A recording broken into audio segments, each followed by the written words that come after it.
Okay, in terms of what they bring to the table, we're having development economists may laugh here. Obviously, Kozili, a two-time cabinet minister, a co-founder of Transparency International, and Atiku Abubakar, a billionaire businessman. So, do you think we have some measure of those who understand what it takes in terms of anti-corruption, insecurity, and the state of the economy? Do you think we have the right people in the race, as it were? Well, let me tell you something saying that says that good economics does not make good for good politics. As a matter of fact, bad politics is good economics, and good economics is bad politics. So the economy will be recessive at this point in time. People are going to focus on political expediency. There's no question about that. But the field is wide enough, the experience is there, and this is just the beginning. This is long-awaited dance. We will see a lot of developments between now and March. Don't forget, it was in October last time that Buhari got nominated. And between October and February, a lot of things changed. Like they say, 24 hours is a long time in politics. But what we have to now ask ourselves, what is going to happen between now? What's going to happen to our markets? What's going to happen to our policy? What's going to happen to minimum wage? What's going to happen to the National Assembly? What's going to happen to the $2.5 billion extra debt that we want to take? What is going to happen to the state of the economy, inflation, unemployment, and all the other things? What is going to happen to the ATN saga? What is going to happen to investor confidence? What's going to happen to sanctity of contracts? The beauty of this is that the incumbent is going to be under pressure to perform. He has enough time to press the reset button and show some results. The challengers are going to be able to challenge them. So, like I said, the beneficiary of all of this is the people and the markets. So who will decide? Yes, folks will go to the ballot, but in terms of the big story that the global investors want to hear, what should be the soundbite? What are you expecting to hear? You see, what the global investors and domestic investors want, they don't want a drifting government. They don't want a government that is making decisions late. I think we've learned our lessons from the past. Right now, you are going to see swift reaction. You are going to see investments being made, decisions being made, and questions being asked. If you make a wrong decision, it's better to make a wrong decision than to make no decision. What is going to happen between now and then is that you're going to find decisions being made. The budget of 2019 is going to be passed very quickly. There's going to be compromise in the National Assembly, and everything is going to go on better than it was before. The only thing that you're going to have to deal with is that there's going to be a lot of spending of money, and there's going to be a lot of leakages here and there because of political reasons. But all I can say is that the situation today is going to be better than what it was in 2014. We had a postponed election, spending of money, leakages of money, and all of that. Now the PDP says they have learned their lessons. The APC know that the people are asking for urgency, a sense of urgency in decision-making and implementing. But everything boils down to the fact that you have two leading contenders who are above 70 for a country where the average age, the median age is 19, and over 50% of the population are below 30. So how can these people lead these young people? But again, in Malaysia, we saw a 92-year-old man.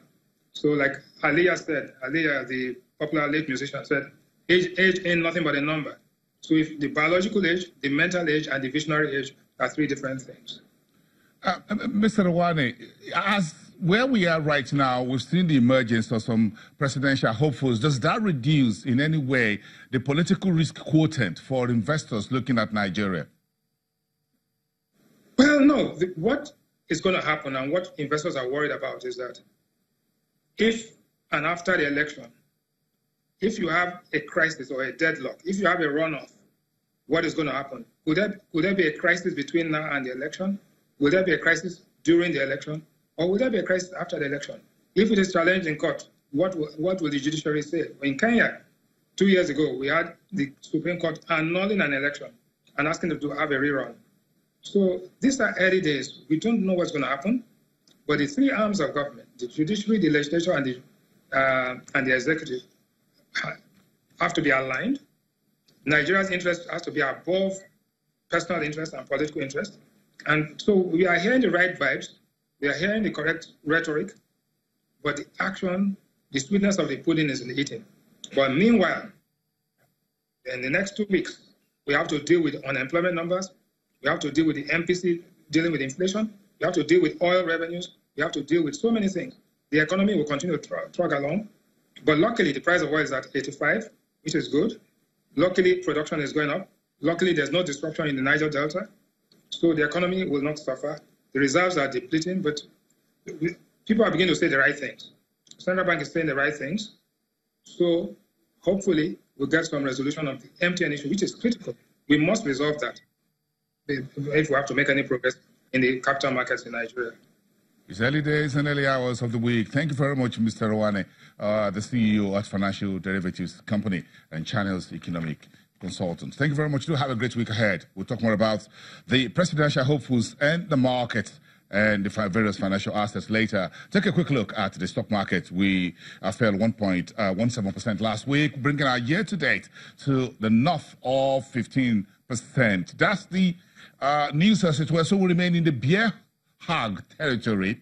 And roll that away, folks. Let's just take a quick look at what the numbers look like. That's the Friday figure there, 160.65 million shares. If you look at the 5 sectoral indices that we track, oil and gas remain positive for the week, leaving the rest of the market in the bear territory, 1.13%. Insurance lost 1.01%. Banking industry lost 0.65%. We'll talk about the state of the banking industry a little bit later on the show. If you move that over to the oil and gas, you can see where the 1% came from on Friday. You can see corn oil came on with 1.37%. Owando added 1.96% to the kitty, and Japo, the oil maritime services company, up by 4.35%, nearly 2 million ordinary shares. That gives you a sense of that. But before we go, let's quickly look at the unlisted securities market. That's your US side. That's the NESD over-the-counter market below the 700 psychological level on Friday, 699.50, whittled by 1.30%. But the market cap is holding it a little bit steady. And the primary data you see next coming up gives you a sense of the final trading day of last week, which was Friday. We'll talk more about these and other stories, in particular the fixed income market and currency after the break. Stick around for the next 1 hour of the program. 45 minutes left. Let's come back.